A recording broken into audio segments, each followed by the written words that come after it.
Wake up, Hugh, it's time to go. Grab the leash, we're hitting the road. Got my paws ready to roam. This world ain't gonna explore alone. I sniff the air, I chase the breeze. Every trail's a mystery. Cooper's adventures follow me. Caves and woods and history. Ghost towns, whispers, secrets low. Together we're the stars of the show. Abandoned barns with creaky doors, haunted halls and mossy floors, fishing poles and a camping fire, a life of freedom I inspire. I wag my tail, I lead the way, every step a brand new day. Cooper's adventures follow me, caves and woods and history, ghost towns, whispers, secrets low. Together we're the stars of the show. Welcome back to the channel, friends.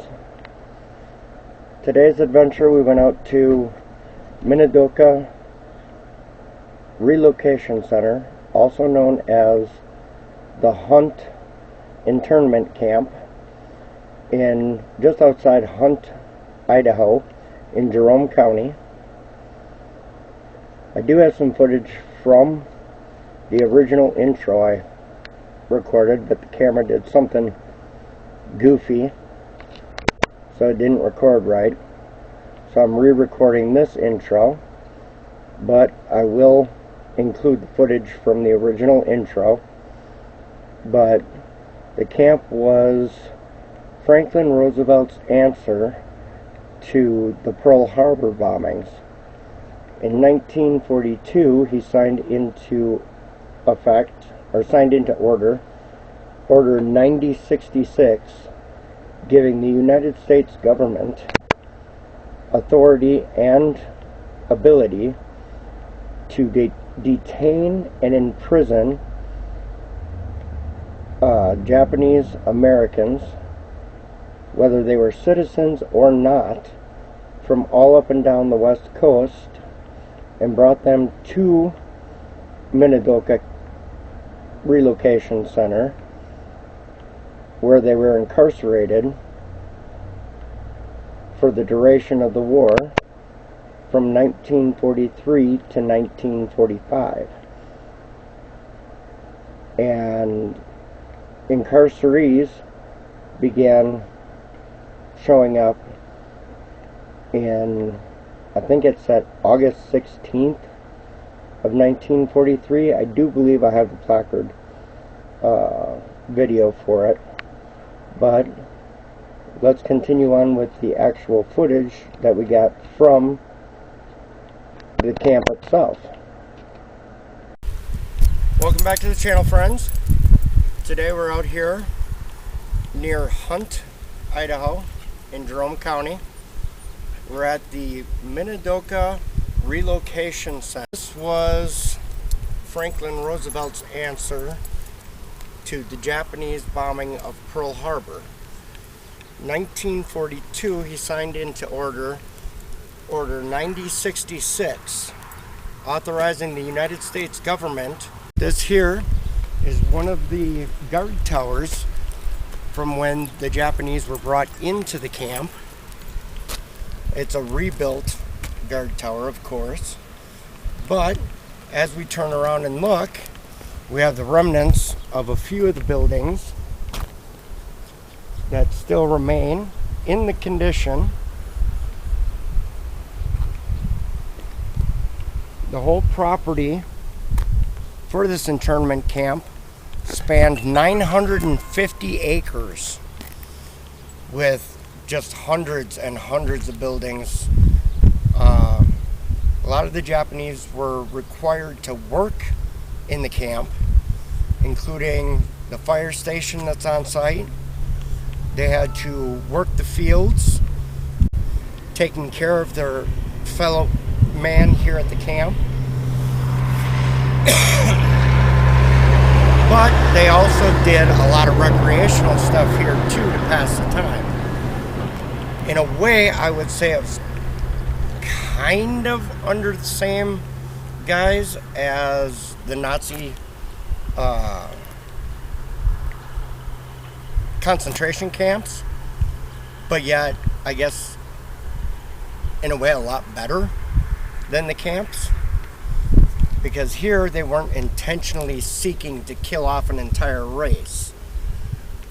So they did allow them to do sports and go swimming and have recreational time and time with their families. But let's go ahead and start our walk around what's left of the internment camp. And we have our buddy Steven here manning the body cam. So we'll get two different perspectives and commentary and everything.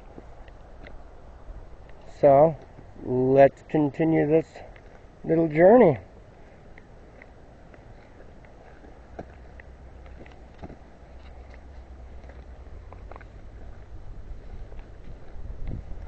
Over here we just have a bunch of a few placard signs and stuff of the camp and some information. You guys are more than welcome to go ahead and pause the video so you can read what's going on here.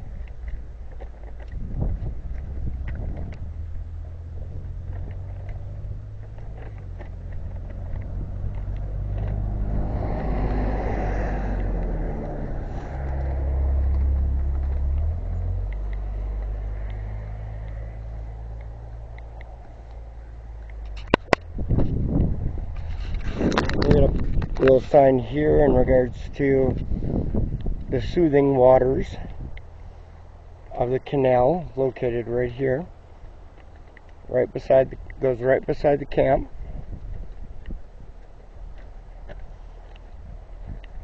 And we'll go kind of slow and still let you guys pause to read what the sign says.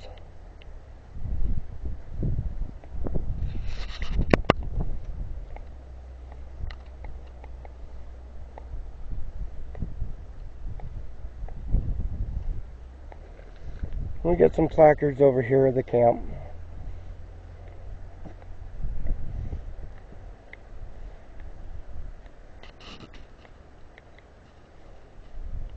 Right here talks about there being between August 16th of 1942 to October 26th of 1945, 10,000 Japanese American citizens were brought to through this camp.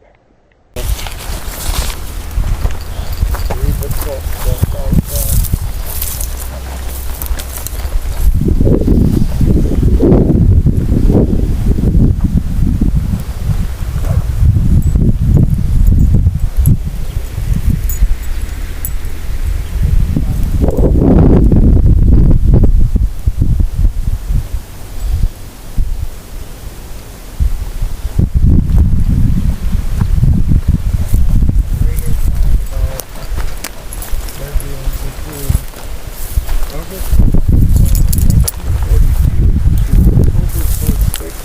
1945, 10,000 Japanese American citizens were brought to through this camp. We got the honor roll over here. And these are the names of some of the Japanese that perished here at the camp. Can't let them go nameless. Between 1943 and 1945.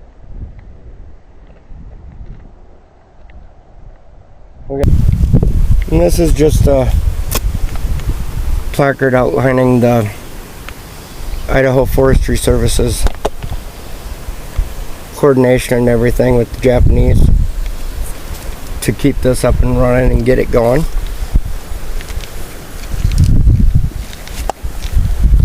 So as we see here on our little placard sign, you can see this building right here shows as the military police building, and right there is what's left of that building, and we will be going in and taking a look at it. There ain't much there, but we'll look. And right here is the reception building, where all the Japanese coming in would have been booked in, documented, and brought into the camp facility. And here's what remains of that reception building. So what do you say we go take a look at what's left in the buildings? Fast forward. There is.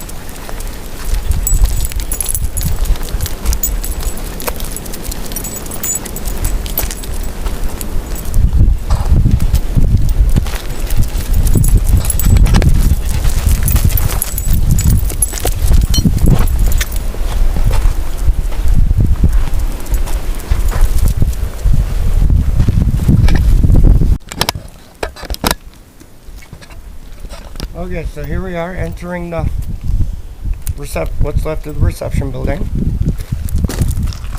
As you can see, not much does remain, but this really awesome lava rock fireplace.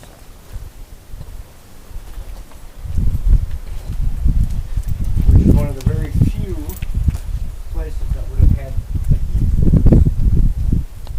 heat here on the camp facility.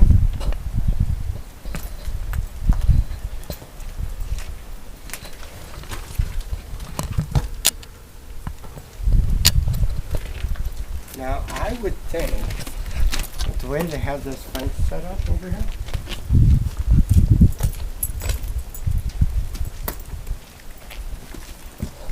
they would come through.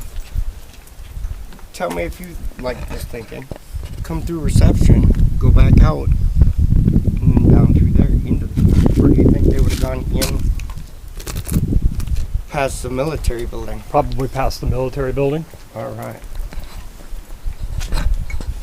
So we're not entirely completely sure about this, but we were thinking that the detainees, I guess, but incarcerated people, would have come out of this reception building after coming into the camp area. Get over here. Come over here, past the military police building. And there's really not a whole lot left of it. Just a small little tiny room. A couple of speeders.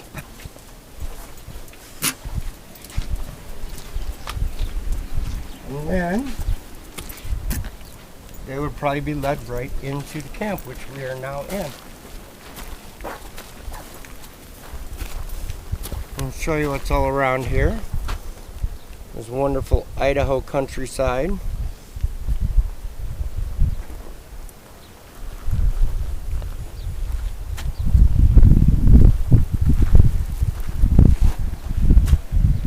And there's that guard post.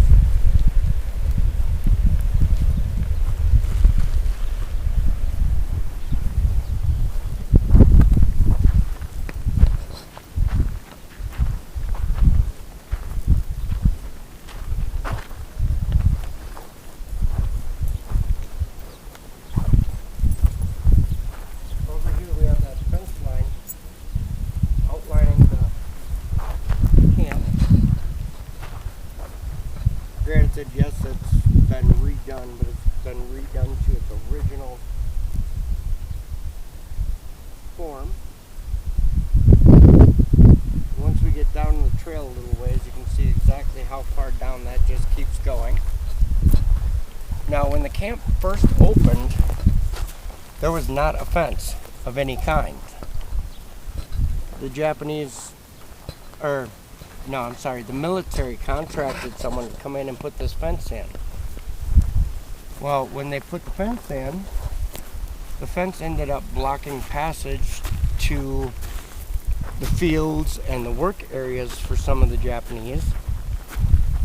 So what they did was they would cut holes in the fence so they could get around to their job areas.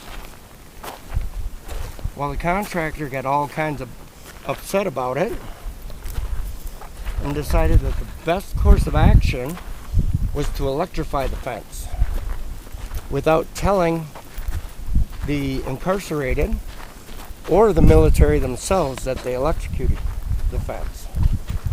When it was discovered, the military quickly de-electrified the fence and left the openings for the Japanese to go through to their work areas where they needed to be.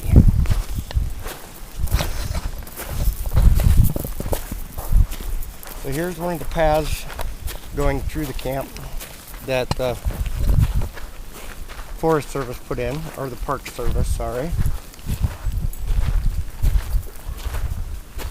I'm not going to bore you with some big long walk of absolutely nothing, so I'm going to go ahead and let you go until we get to something cool.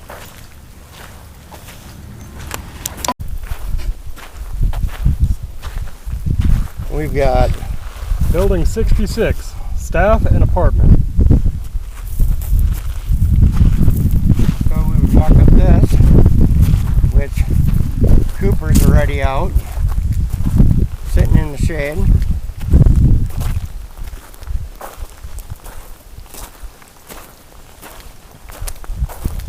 And judging by the way these stones go, it looks like the entrance to the staffing apartment would have been here. Alright, so here's what's left of the apartment complex. Happy to rent you this room right here. $1,200 a month, plus a deposit. We got a couple little, Here's what's left of the apartment complex. Happy to rent you this Got a- room right here. couple little $100 a month. concrete spots right here.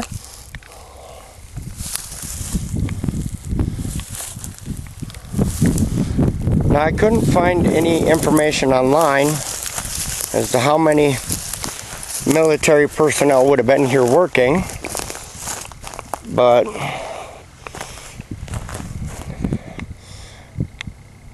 there we go, the staff apartments. Isn't much left at all from them.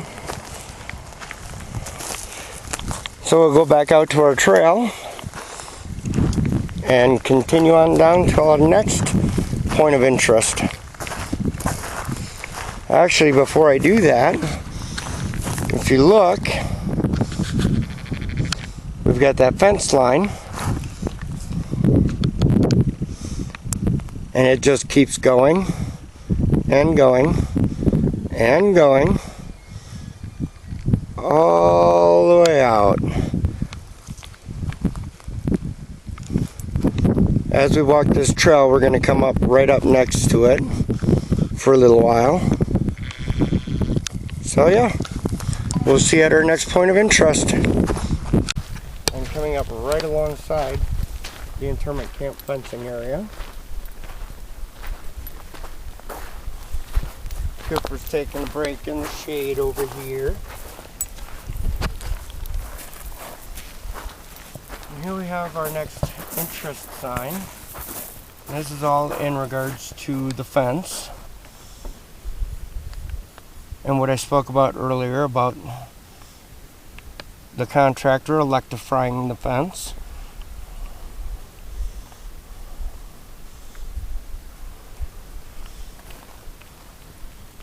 And there it is, all along the countryside. Funny that they put some 208 of these signs mark the boundary of the Minidoka Relocation Center, and we live in the 208. Yep.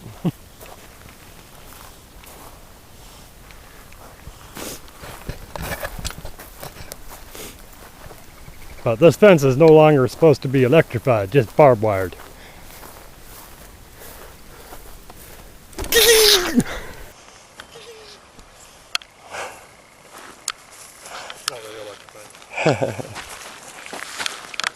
It is pokey though. Alright. We're coming up to our next point of interest here.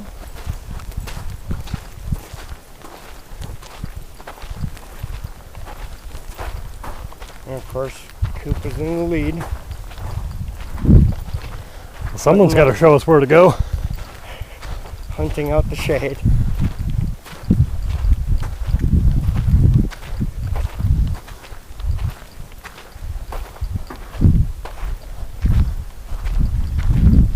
This here would have been the camp swimming hole. And here's our little sign about it. We'll let you pause the video so you can read it.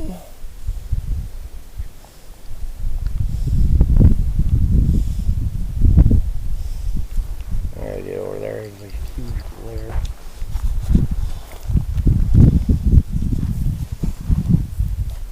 And a picture of a few of the incarcerees in front of the pool and playing around in the pool. And there she is right there, all dried up and overgrown.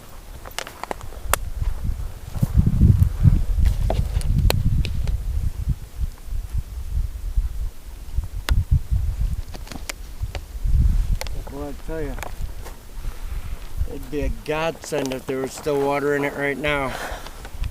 I would go walking in fully clothed. Alright, on to the next. Very far over to the visitor center. We got a little placard here. It says Building 20. Carpenter, plumber, electrician shops. As you can see, barely. Steven's going to go out there and get a good shot with body cam. As you can see, Here's the pad.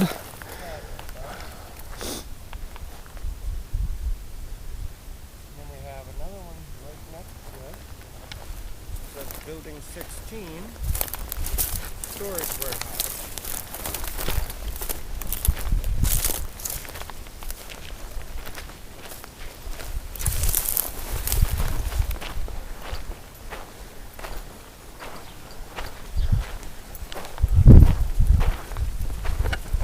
Now we're coming up over here to another point of interest sign. We'll have to take a look at.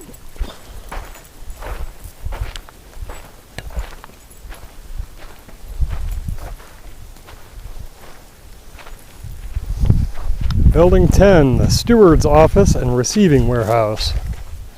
Which would have been that pad right there.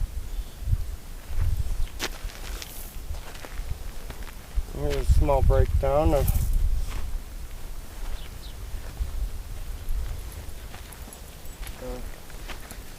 recording help here.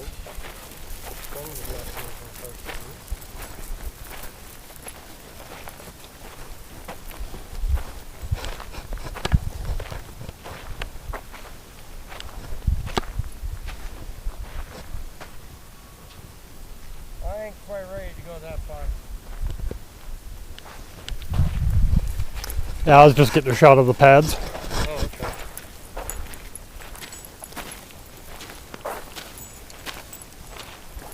One okay. I'm gonna talk it now. I'll find out in a second. We got another little placard down here. We've got Building 9, Refrigerated warehouse. refrigerated warehouse, where they would have kept all their perishables.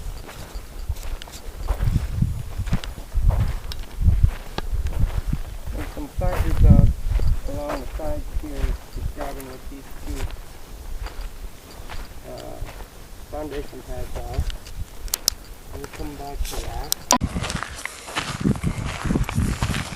There's some placards out along the sides here describing what these two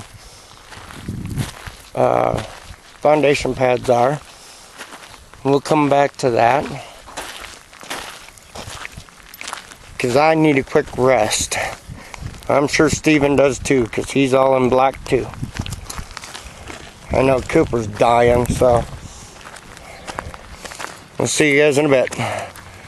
While we're up here at the visitor center, we'll go ahead and hit the couple of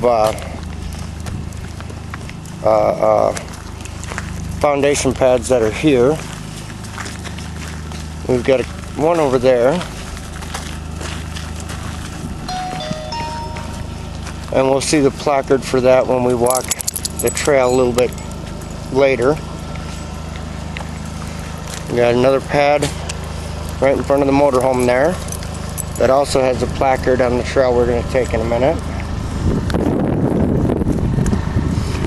And we got this one.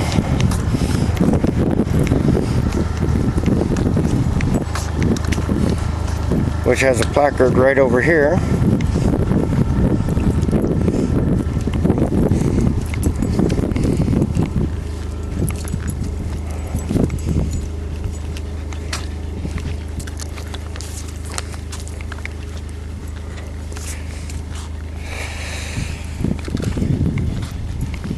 And this one here is building number 6, Steward's Storage Warehouse.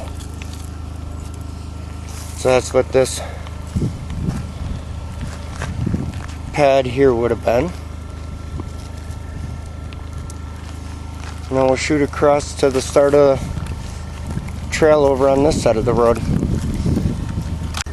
Okay, you want to repeat what you just said? According to the ledger book that they have at the visitor center, there was a little over 100 employees total that worked here, ranging everywhere from electricians, plumbers, to grade school teachers, middle school teachers, high school teachers, administration staff, intake, outtake people, and that doesn't include the military police force. Sweet. Well, at least now we have at least a vague understanding of how many people were here. Alright, here we go back to the trail. We've got an information hut right here, which I'll throw still frames in the video for you of all the different panels that it shows.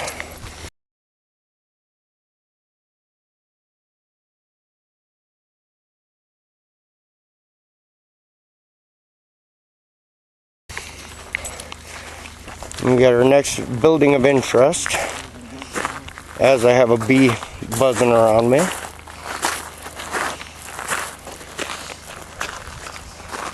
Building number 25, the lavatory facilities. This little itty bitty building, I'm sure there were a couple of them out here, but this little itty bitty building for all the incarcerees, which we talked to one of the park rangers, and she clarified that there were up to 13,000 incarcerees here at this camp. So you can just imagine how nasty these would have gotten. And of course this camera's not going to focus correctly to go in through the window. But that's really all there is to this building.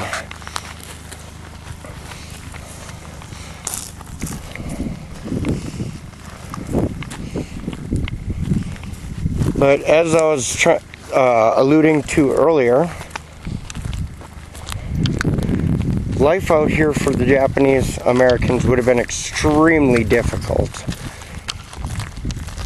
There was, at least in the bunkhouses and community gathering centers, there was no electricity, no air conditioning, no heat, and no running water. In order for that, you had to go to like the lavatory facilities or down to the swimming hole for the water and stuff like that. So this would have been extremely brutal during the hot summer days and the frigid, cold Idaho winters that we get.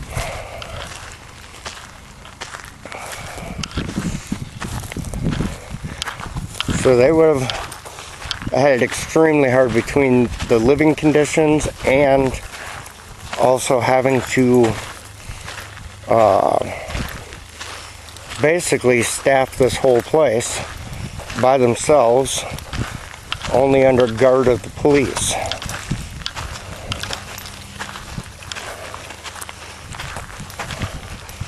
Alright, so we're coming up to this first pad that we saw when we came across the road. We've got building number 5, storage warehouse. And that's what this little concrete pad would have been. We've got another long concrete pad right here, which we're coming up to the identifier placard up here shortly.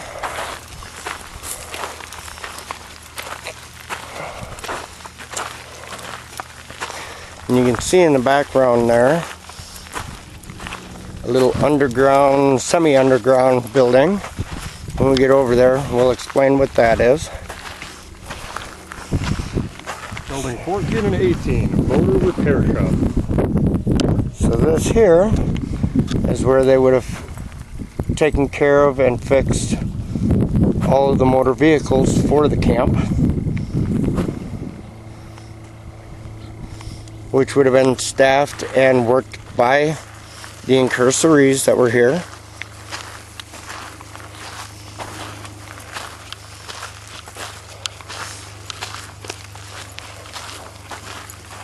The wonderful lady, park ranger, did inform us that for the most part the camp was self-staffed.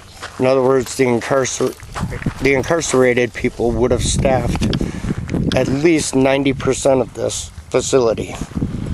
So here, this pad that little Cooper's standing in would have been the engineer's warehouse.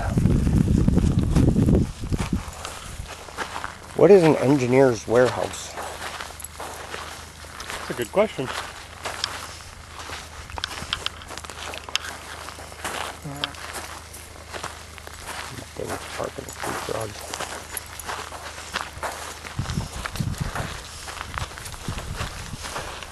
So we're going to go ahead and let you go until we get around more near the front of this building.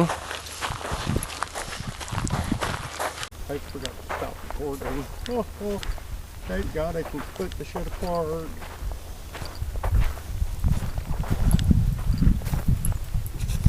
Okay, so here we are at the front of this semi-submerged building. Or I should say subterranean building. This here is a root cellar.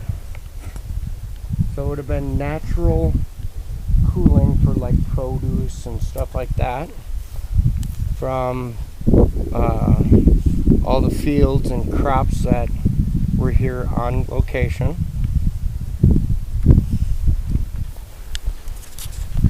As we come over here, we're getting another couple come up, so we gotta be kind of careful when we take the video.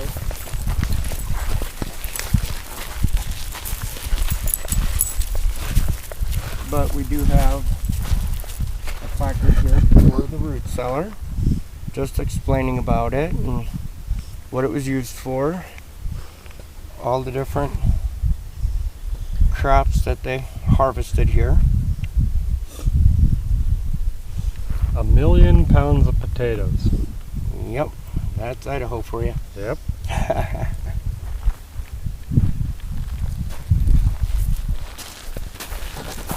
We're going to head over in that direction. As soon as I can figure out where I'm aiming my camera. There we go. And we're going to head over in that direction. As soon as I can figure out where I'm aiming my camera. There we go. Down to those buildings down there. We're going to go ahead and let you go for the moment. Alright, we're coming up to another point of interest sign.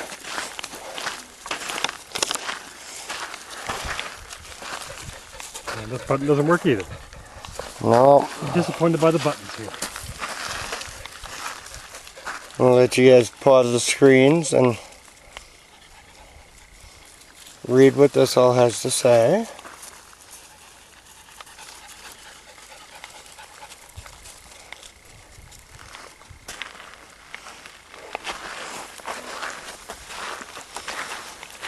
And now we'll continue on down to the barracks housing, which is this building right here. Well, about time we found the barracks. I could use a nap. I know, right? Coop agrees with you on that one. And also, the tar-papered mess hall. Now, we did talk to a park ranger that informed us that here in the next coming few months, they're going to be redoing this barracks, the mess hall, and that root cellar that we were just at back to its original state, I guess you could call it. How it looked back in the 40s. So we'll have to be making a few videos of this place, at least this area, just to document and record the transformation from what it is now to what it's going to be.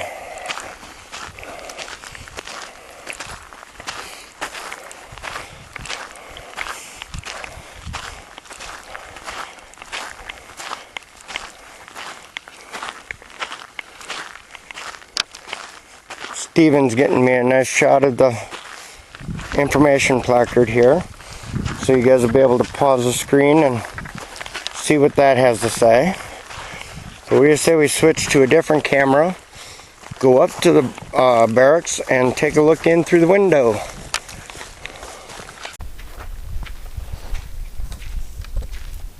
Steven's getting me a nice shot of the information placard here, so you guys will be able to pause the screen and see what that has to say.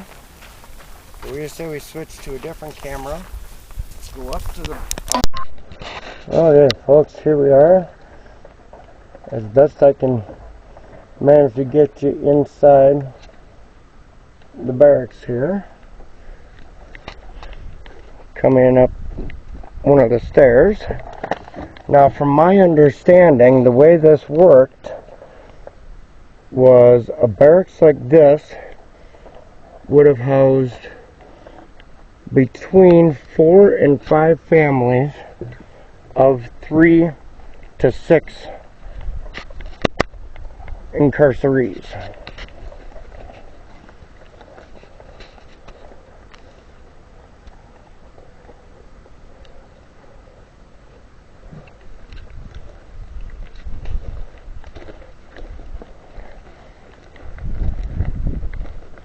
And you guys are getting a better view than even I can get, because these windows are up so high I can't even see through them.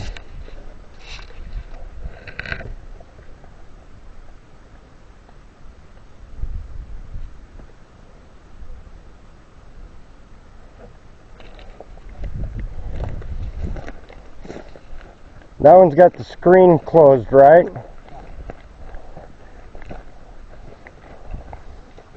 Steven's getting some good shots with the body cam as well. So, let's see what we got out of his.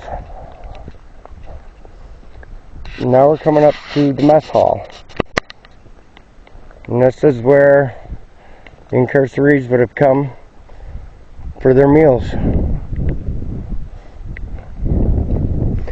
Now these buildings are currently locked.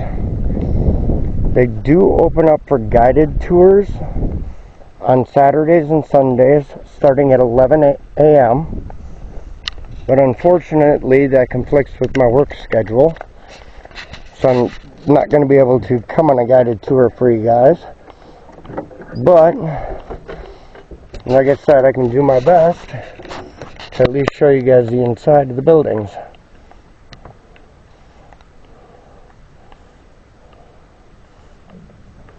I'll scooch over here, get a little bit more of a shade over here.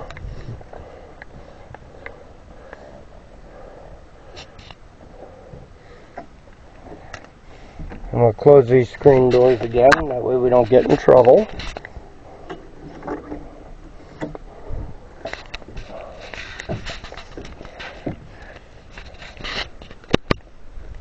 But here is all the farmlands out around it. And again, the tar papered buildings. And that's all they would have been back in the day. We'll get back out here on the trail. Thankfully, the sun has gone behind some clouds, so cooled off a little bit for us here. Hallelujah. Hallelujah. Hallelujah. Alright, so we'll let you go till we get to our next point of interest, which looks like it's right around the corner right there. So, see you in a bit. Okay, here we are, folks, at our next point of interest. A nice little sign depicting all the different buildings and services that the facility had.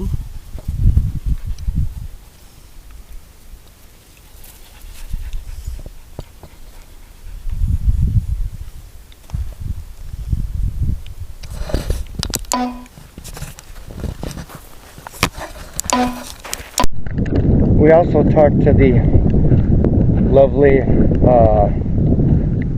park ranger earlier in regards to what happened to the incarcerees that did perish here on the camp.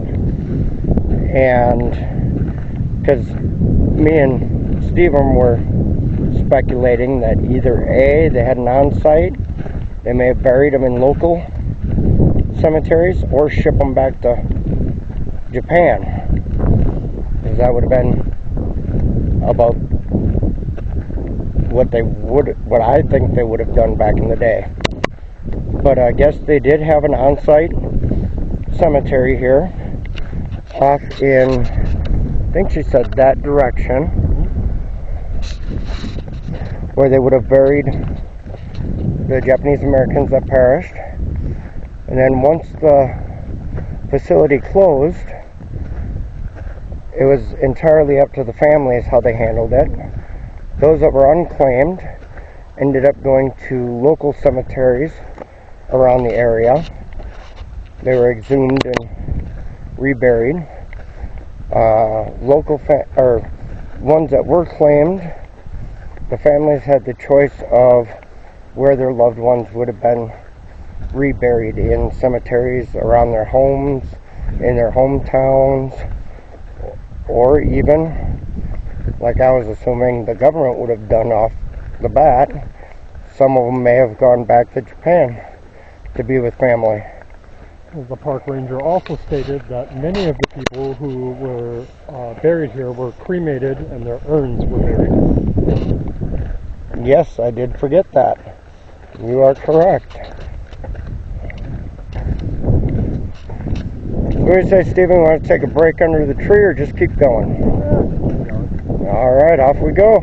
We'll see you guys at the next point of interest. This information placard here is all about the education that the Japanese Americans would have gotten here. Right here, picture of the construction of a school auditorium. I'll let you guys pause your video again to read it all.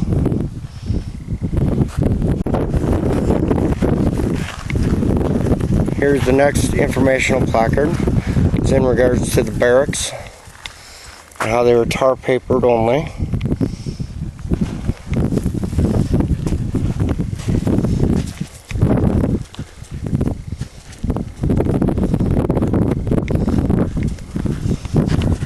And right here's what we were talking about earlier.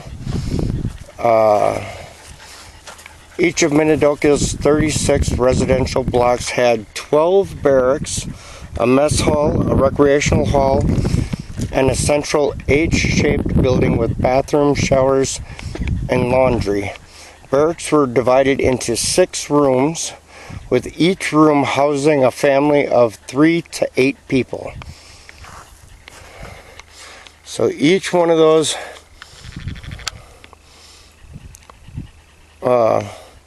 barracks buildings right there was split into 6, and anywhere from 3 to 8 people would have lived in it. As you can imagine, there was absolutely little to no privacy whatsoever here. Here's the next informational placard. It's in regards to the barracks and how they were tar papered only.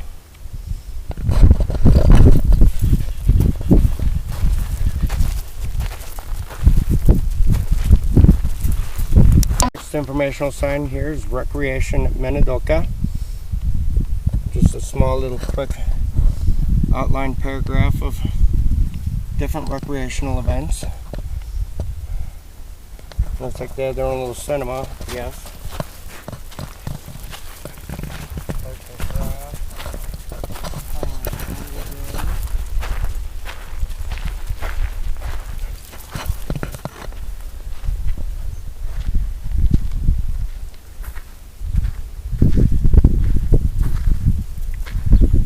Here's the information one that I was thinking was over on the other side about baseball being. Our next informational sign here is Recreation at Minidoka. Just a small little quick outline paragraph of different recreational events. Looks like they have their own little cinema, I guess. Arts and crafts and playing on the jungle gyms.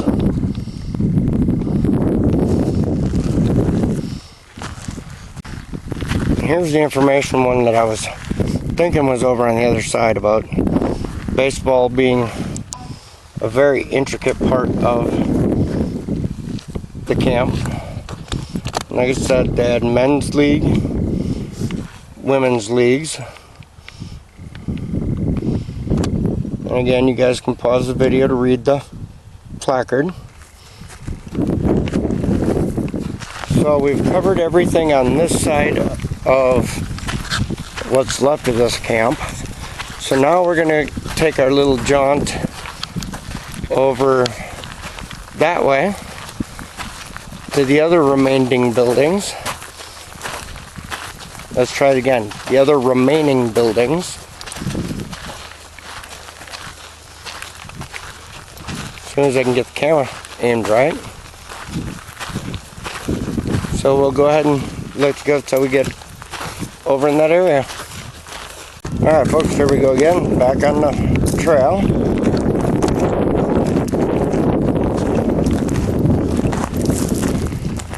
Right out the gate we've got a couple building placards here.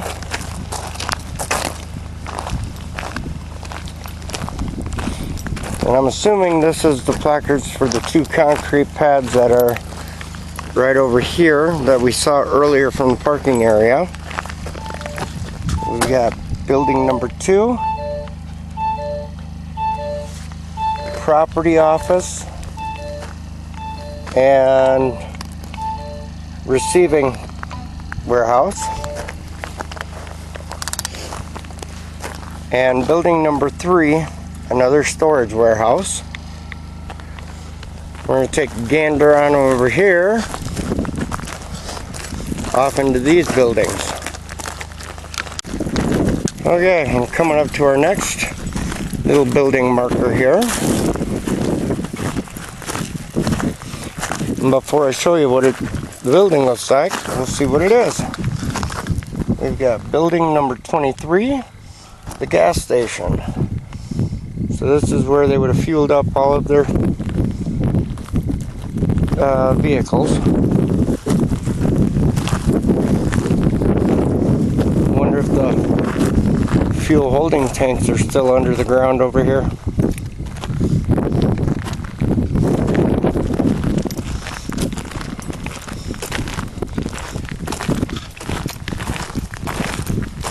Now that the sun's gone down, it's actually a nice walk. Yep.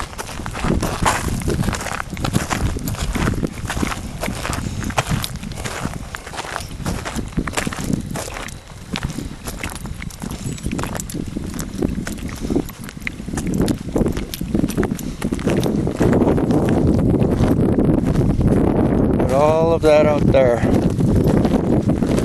would have all been camp.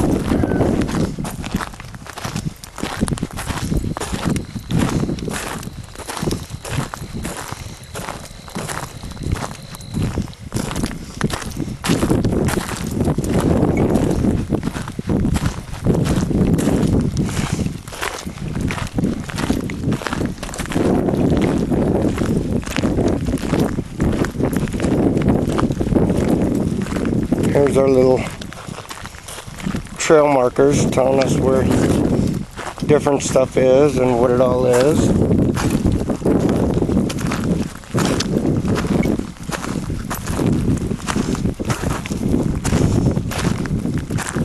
Another informational placard.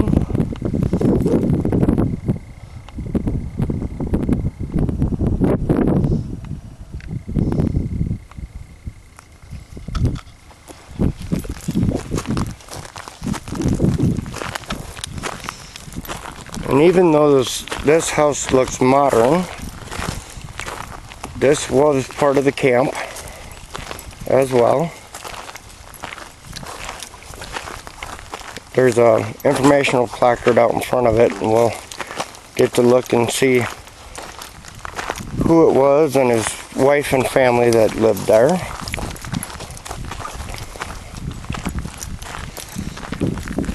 Over here we've got some livestock stockades and probably housing for some of the livestock.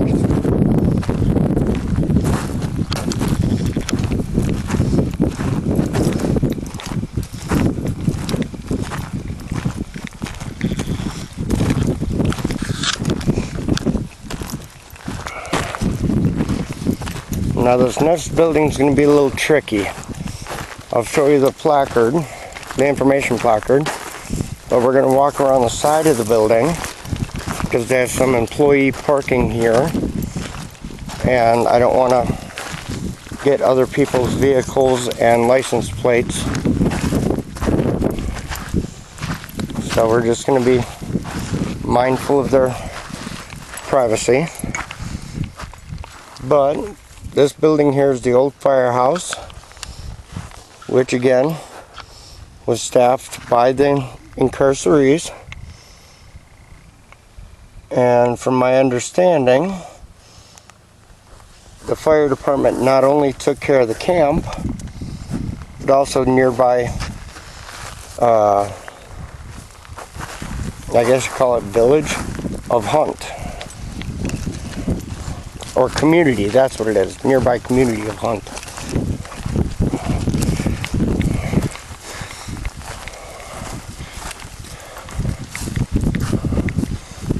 So,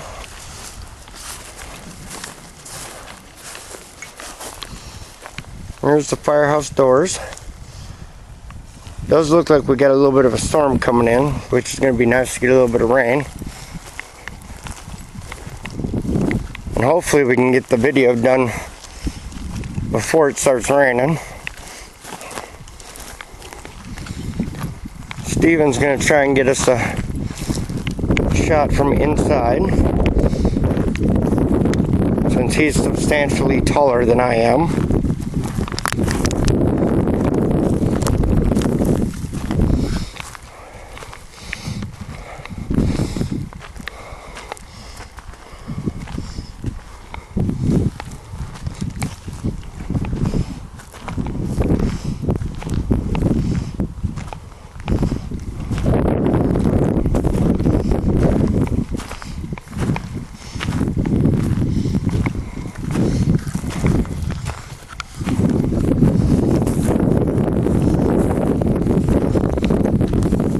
There's the door to the building, but no stairs to get up there to take a shot all the way down the center of it.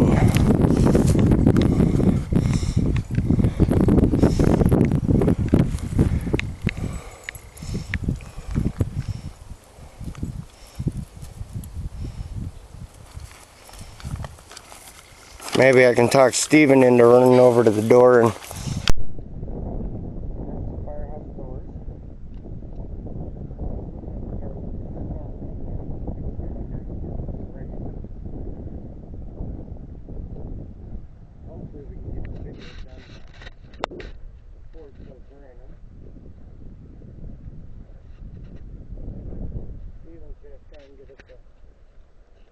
shot from inside. And she's substantially taller than I am.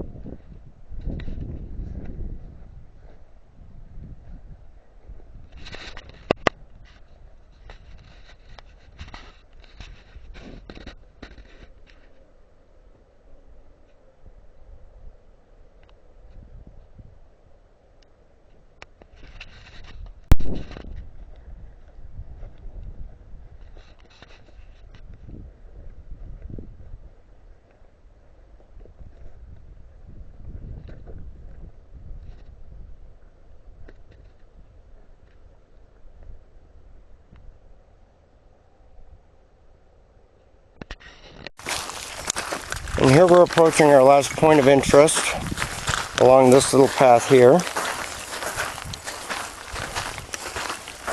which there really isn't very much left of it at all, except for these concrete cones here. But we've got water tower number 2. We got a little bit of a center block right there.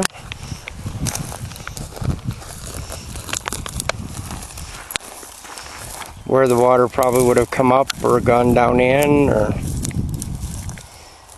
looks like Steven's gonna go get us a really nice shot of the inside of it.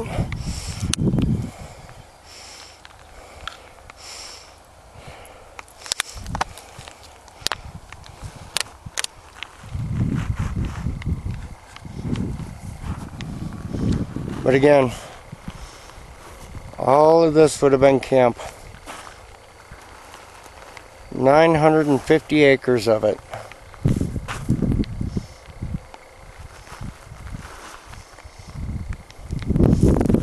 So pretty much in this direction and that direction, as far as the eye could see.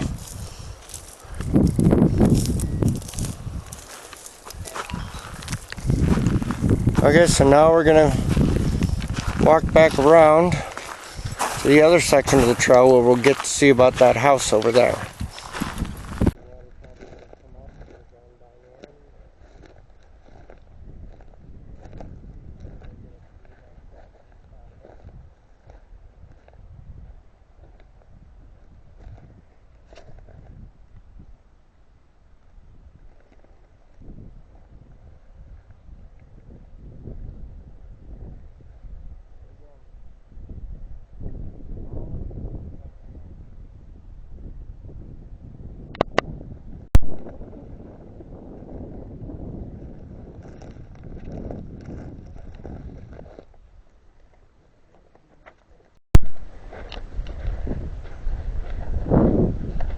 I hear thunder.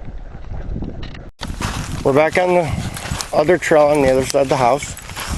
I do apologize if you guys are getting a lot of wind noise. Like I said, we got a storm trying to come in. We got some thunder and getting pretty darn dark. So here's that house. We've got a little bit of a informational sign here about it. And about the well.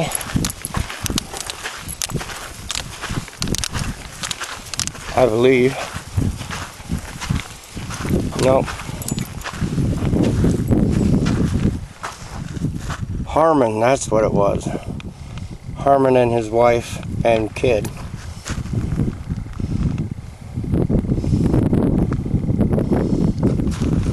there. It's Harmon and his wife and kid.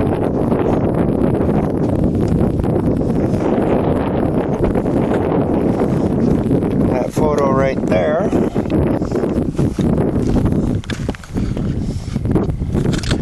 is right on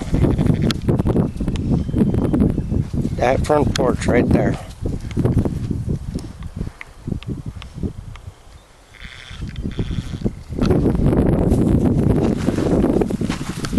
Alright, we really don't have anything else on the rest of this trail until we get up to the honor roll billboard.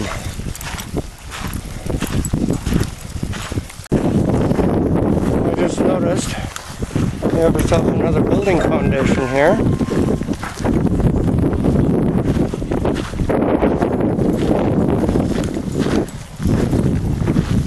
It looks like we do have a placard, which I can barely make out. Building 35, warehouse office.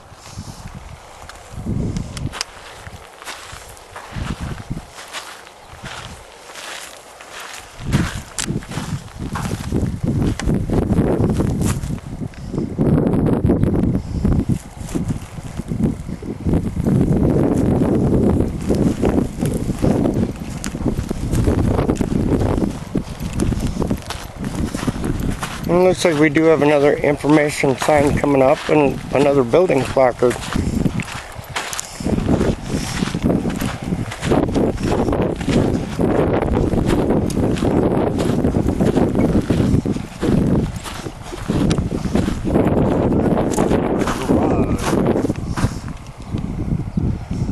Alright, nothing left of the garage. Oh, a little bit right here.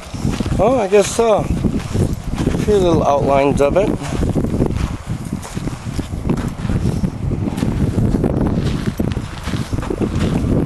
Another building placard. So I guess there was more here than I thought. Building 33, personnel office.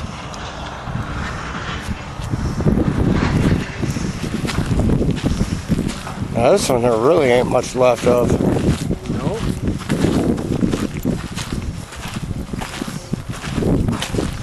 Oh, there's a tiny piece of concrete right there. I think that's for the neighboring building. Yeah, one right here too.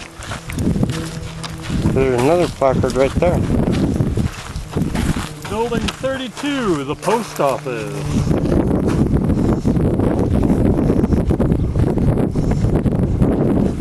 Here, this talks about the center mail.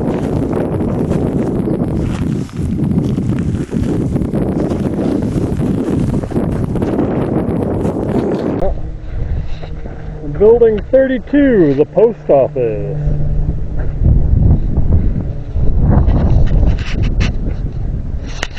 And here this talks about the censored mail.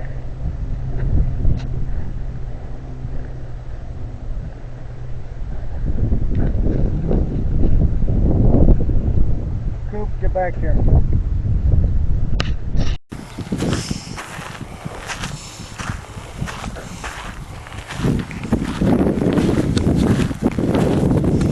Our next placard, Building 30 and 31, Administration. Would have been right in here.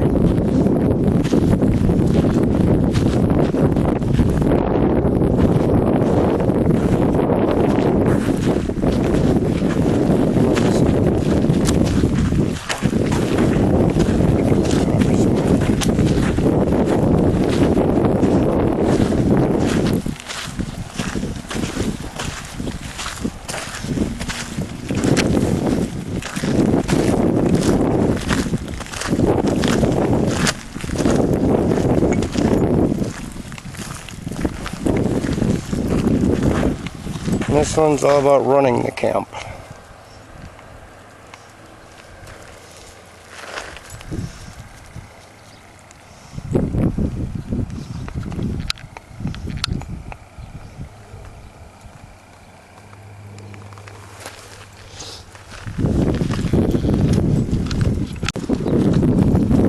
And here we have the Minidoka Relocation Center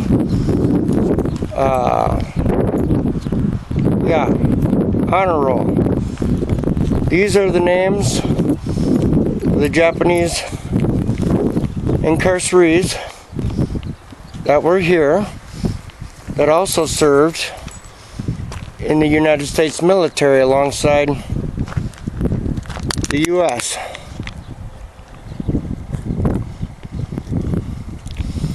Now, the original sign was built and put in by the Japanese Americans that were stationed here, or that were incarcerated here.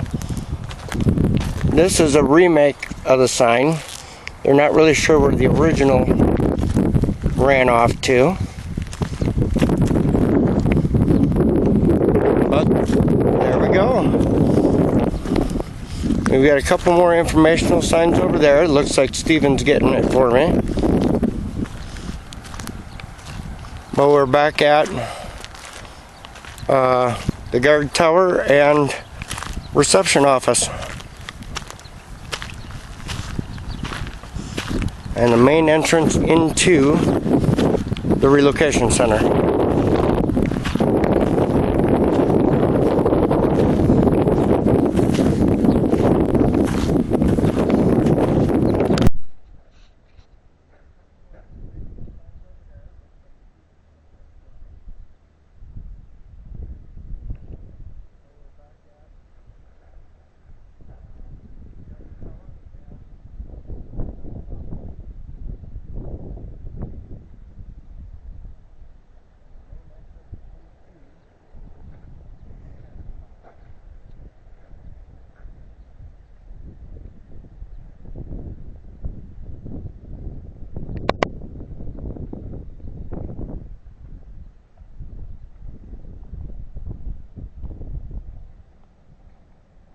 Perfect timing, so I'm starting to smell the rain.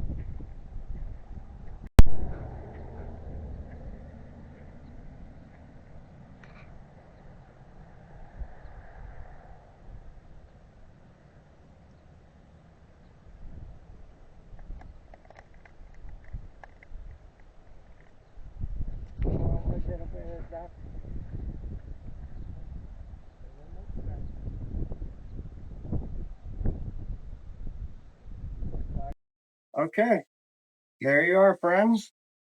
The Minidoka Relocation Center in Hunt, Idaho.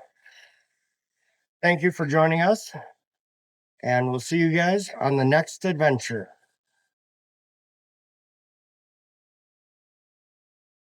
Good thing that